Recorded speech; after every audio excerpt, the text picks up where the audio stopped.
그러니까 저는 이 영상이 진짜 많이 퍼졌으면 좋겠거든요. 발음 발성 훈련이 잘못됐다는 게 아니에요. 그걸 하면 무조건 좋아요. 근데 그게 효율적인지는 한번 보고 가시라는 거예요. 그러니까 한 사람의 인생에 되게 안 좋은 영향을 미치는 일이 생긴다는 거죠. 안녕하세요. 말하기의 자유를 돕는 스피치 강사 김자유입니다.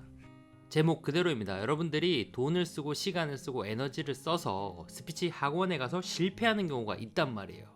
근데 이것만 알면, 최소한 이거 정도는 알면 그런 일이 없습니다. 일반적으로 스피치 학원에 오는 분들은 스피치 학원에서 뭘 배우는지를 몰라요. 예를 들어서 영어 학원이라고 하면 우리가 살면서 한 번쯤 영어 학원을 가 보았기 때문에 거기 가면 이걸 한다, 저걸 한다, 이런 그림이 그려지는데, 스피치 학원은 사실 스피치가 뭐지? 거기 가면 뭐 하지? 이런 거를 잘 모른단 말이에요. 그래서 상담해 주시는 분이나 일반적으로 강사가 시키는 대로 해요. 그 시키는 게 뭐다? 대표적으로 많이 들어보셨죠? 복식호흡하는 거. 복식호흡을 하고 뉴스 원고 리딩하는 거, 혹은 발음 훈련, 가갸, 거겨, 이런 걸 한단 말이에요. 이거를 하는 게 그러니까 무조건 문제다가 아니라 이렇게 하기 때문에 생기는 문제가 있어요. 그게 뭐냐면, 우리가 수능 영어를 배우고 싶어요. 수능에서 영어를 잘하고 싶은데 토익 학원에 가지 않잖아요. 그쵸? 그거에 맞는 수능 영어를 가르치는 학원에 가겠죠. 마찬가지예요. 스피치도 뭉뚱그려서 스피치가 아니라 그거를 하위 카테고리로 나누어 볼게요. 그러면 저한테 오는 분들을 대상으로 나누어 보면, 대표적으로 10명이 오면 7, 8명은 발표 공포증으로 그런 고민으로 오세요. 내가 앞으로 회사에서 한 1, 2주 있다가 스피치를 한다. 근데 너무 떨리고 긴장이 된다. 이거 어떻게 해야 될까요? 이거예요. 그러면 이런 분들한테는 중요한 건 뭐냐 하면, 아까 앞서 보여드렸던 것처럼 발음, 발성, 복식호흡, 이게 아니라 이분들에게 가장 즉효약은 뭐냐 하면, 많은 사람들 앞에서 스피치를 해본 경험, 이 경험을 쌓는 거예요. 한 4명, 5명 앞에서라도 스피치를 해보고 그 경험을 한 10번 정도 하죠. 그러면 그렇게 고민하던 발표 공포증이 엄청나게 좋아진단 말이에요. 근데 이분들한테 뉴스 리딩을 시키면 물론 결과적으로 좋아지겠죠. 결과적으로 좋지만 딱 되게 효율적이다라고 할 수는 없는 거예요. 내가 토플을 잘하고 싶은데 토익 학원에 가면 딱 맞지는 않잖아요. 그쵸?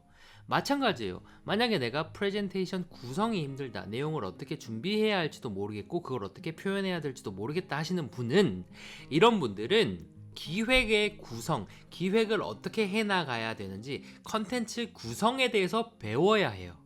근데 이분들한테 목시호흡 시켜봤자 사실 큰 도움이 안 되겠죠.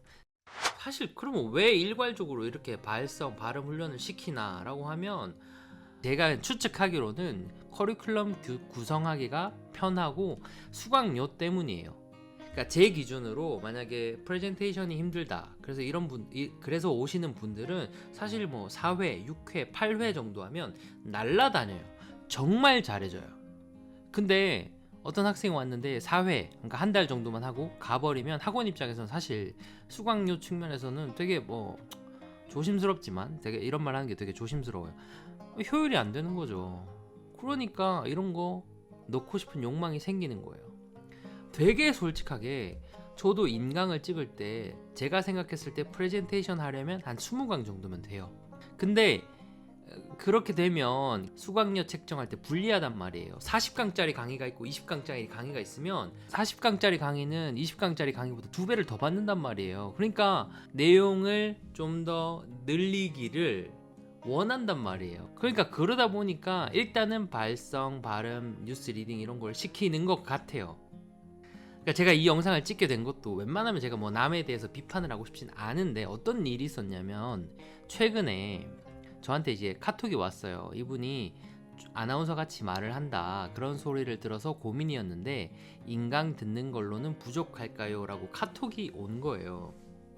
그러니까 평소에 말을 할 때 좀 딱딱하게 말을 하는 거예요. 그래서 좀 감정을 넣어서 자연스럽게 말하고 싶은데요 라고 하는데, 인강 들어도 될까요? 라고 묻는 거예요. 저는 당연히 안 된다고 하죠. 제가 만든 인강은 프레젠테이션 준비하는 분들, 그런 비즈니스적으로 준비하는 분들을 위한 인강이고, 이런 분들은 사실 오프라인에서 저랑 만나서 감정을 싣고 감정 훈련을 하고 그런 핵심 감정을 끌어내고 그걸 표현하는, 어떻게 보면 연기 쪽에 가까운 훈련을 하셔야 된단 말이에요. 그래서 오프라인으로밖에 안 된다라고 하니까 이분이 뭐라고 했냐면, 사실은 제가 스피치 학원을 2군데나 다니고 1대1 코칭도 받았거든요. 이 말을 하는 거예요. 그러니까 제가 여기서 약간 좀 화가 났어요. 왜냐하면 수강생이 뭘 알겠어요. 그냥 검색해서 갔겠지. 근데 만약에 이 사람이 돈을 쓰고 시간을 썼는데 실력이 안 늘잖아요. 그럼 어떻게 생각하는 줄 아세요? 아, 나는 해도 안 되는구나. 말이라는 건 타고나는데 나는 안 타고나서 이번 생은 망했구나라고 좌절을 해요. 앞으로 뭐 발표, 스피치라는 단어만 들으면 막 벌벌벌벌 떨면서 도망을 간단 말이에요. 그러니까 한 사람의 인생에 되게, 어떻게 보면 되게 안 좋은 영향을 미치는 일이 생긴다는 거죠. 그러니까 이분한테는 아까 말씀드렸다시피 어떤 상황에서 내가 어떤 걸 느꼈고 그 핵심 감정은 뭐고, 그리고 내가 평소에 굳어져 있던 나의 감정과 감성을 어떤 방식으로 깨울 것이며, 그 깨운 감성을 내가 어떻게 표현할까, 어떻게 하면 더 극대화해서 표현할까, 이런 거를 가르쳐야 되는데 그게 아니라 뭐 했냐고 물어보니까 뉴스 리딩했다는 거예요. 그러니까 잘 안 되죠. 아나운서를 하시는 분들은 감정을 최대한 빼야 된단 말이에요. 신뢰감을 위해서. 아유, 감으로서 어떡해요, 걱정이에요, 이렇게 말하지 않아요. 그러니까 그런 빼는 훈련을 한 사람이 자기가 그렇게 배웠다고 그렇게 가르치니까 감정이 안 들어가고 너무 딱딱해서 고민이란 사람한테 그런 훈련을 시키니 그러니까 더 안 되는 거죠. 저한테 오시는 분들 중에 이런 비슷한 경험, 다른 데 갔다가 잘 안 돼서 왔다 하시는 분들 되게 많아요. 그러니까 저는 이 영상이 진짜 많이 퍼졌으면 좋겠거든요. 발음 발성 훈련이 잘못됐다는 게 아니에요. 그걸 하면 무조건 좋아요. 근데 그게 효율적인지는 한번 보고 가시라는 거예요. 내가 정말 잘하고 싶은 게 뭔가, 배우고 싶은 게 뭔가, 그러면 그거를 맞춰서 가르쳐주는 사람한테 가시라는 거예요.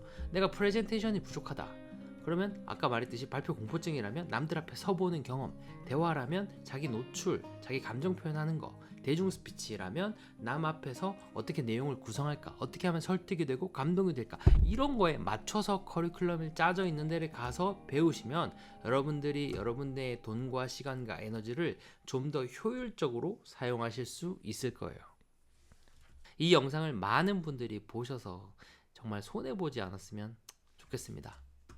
네, 오늘 영상 여기까지 하겠습니다. 네, 영상 끝까지 시청해 주셔서 감사합니다.